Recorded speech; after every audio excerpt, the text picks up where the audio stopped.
What's up guys, it's Bucky and welcome to another Backgammon tutorial. Now in this tutorial what I'm going to be doing is covering the rest of the rules at Backgammon. And once I cover the rest of the rules then we can begin talking about strategy. But for now there are some other rules that I didn't teach you yet that we need to know in order to play the game correctly. And the first thing is this. You know how in the last tutorial I told you that when you roll two numbers, like for example if you rolled a 5 and a 1, you can move one of your checkers 1 and one of them 5 spaces, 1, 2, 3, 4, 5.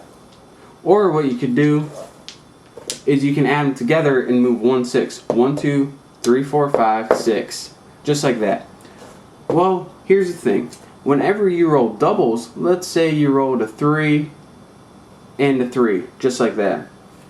Whenever you roll doubles, you might be thinking logically in your head that I can either move 1, 3 and then another 3, or I can move 1, 6 and then that would be my turn. But something happens whenever you roll doubles. Not only do you got 2 turns, but you get 4 turns.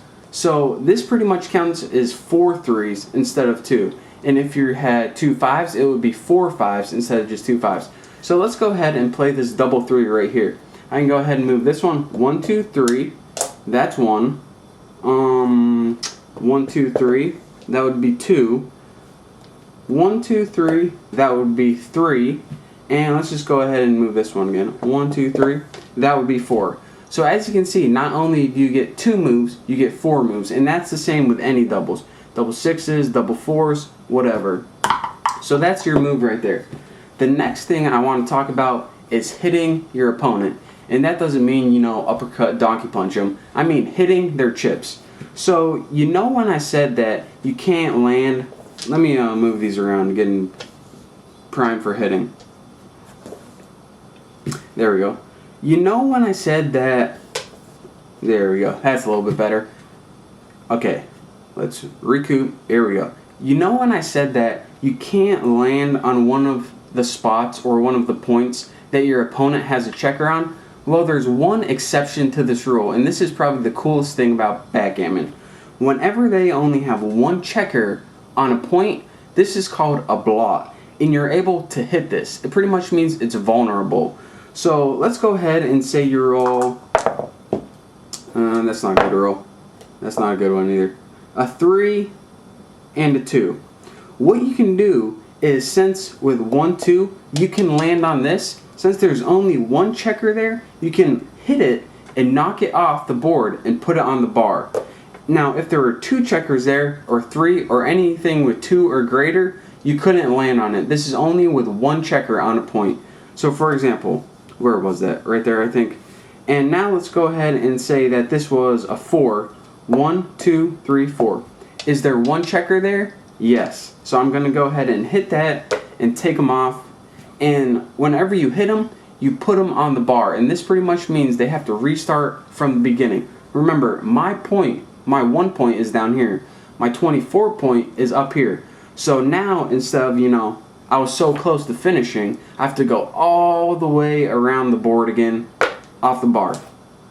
So that is how you hit blots or hit checkers when there's only one checker on point. So, now you're saying, alright, Bucky, now that these checkers are on the bar, how are you supposed to get these checkers off? Well, check this out. Say I roll a 3 and a 4, just like I did right here. Now, I'm not going to be able to move any of these checkers until all of my checkers are off the bar. So, if I can't make a move, then I have to pass my turn. So, for example, here's what I would do. I rolled a 3 and a 4, remember? 1, 2, 3. I can't do that because there are 2 more. So I'm going to have to use my 4 only.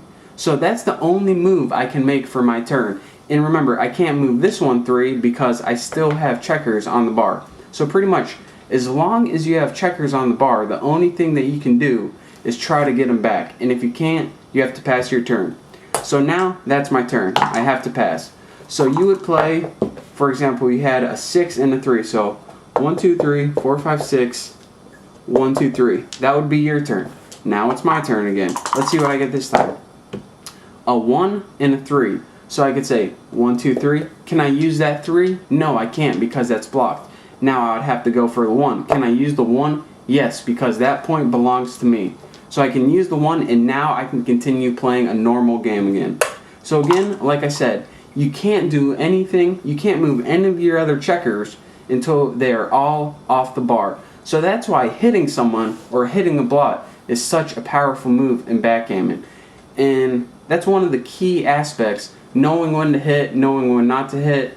And like this, when you're so close to finishing and you get hit, it's really frustrating.